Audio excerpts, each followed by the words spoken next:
Bom dia, nono ano, bora lá para nossa aula de arte de hoje, que vai ser uma aula de revisão para a prova de vocês. Então vamos lá, né? No Brasil, após a Segunda Guerra Mundial, não só no Brasil, mas no mundo todo, né?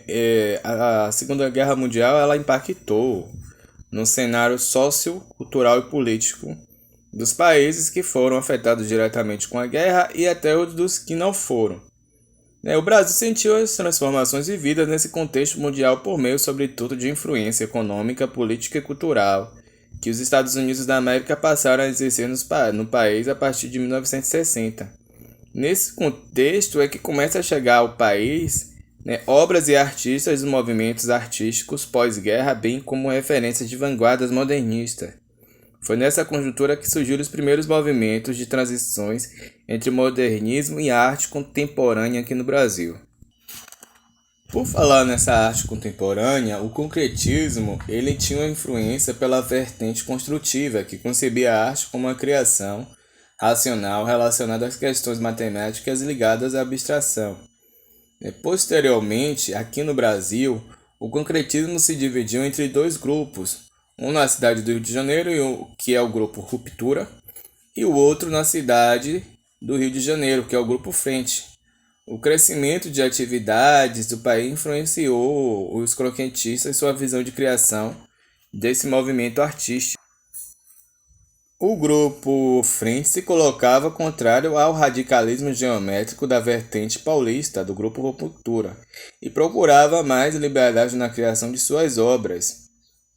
E em 1959 eles publicaram o Manifesto Neoconcreto, no qual expressavam a pretensão de reintegrar a emoção e a intuição à criação abstrata de arte. O Brasil ele teve grandes nomes de artistas contemporâneos, saindo da questão dos dois grupos, do Ruptura e do Grupo Frente.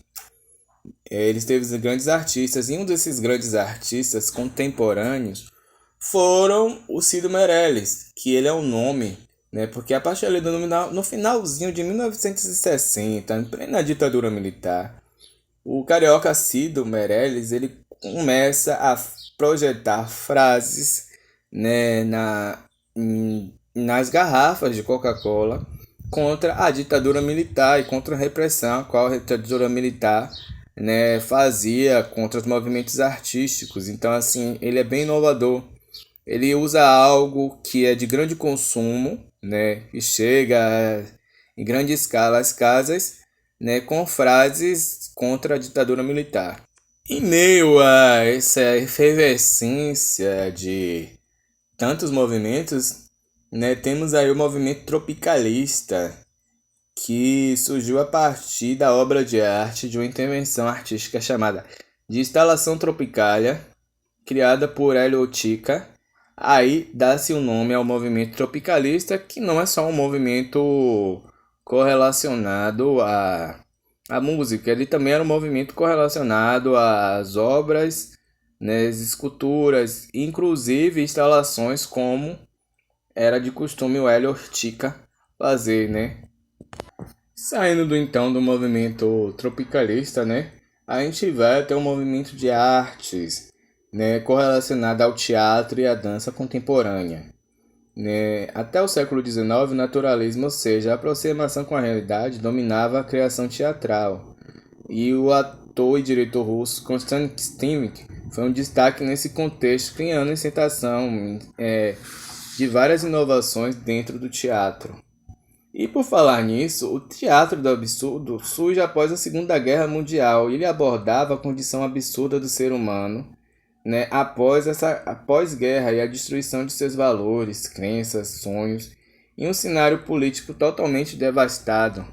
Também não podemos esquecer do teatro épico, que buscava trabalhar temas coletivos e investir em uma estratégia antinaturalista. E ele surge ali nesse período da Segunda Guerra Mundial.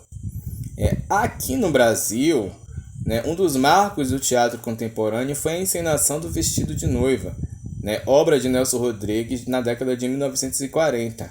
Em 1967, em plena ditadura militar, o diretor Celso José Martinez faz a estreia do espetáculo Tropicalista, o Rei da Vela. Tá certo? Qualquer dúvida sobre a aula de hoje, é só perguntar. Viu? Eu passei a atividade. Tchau, tchau, forte abraço.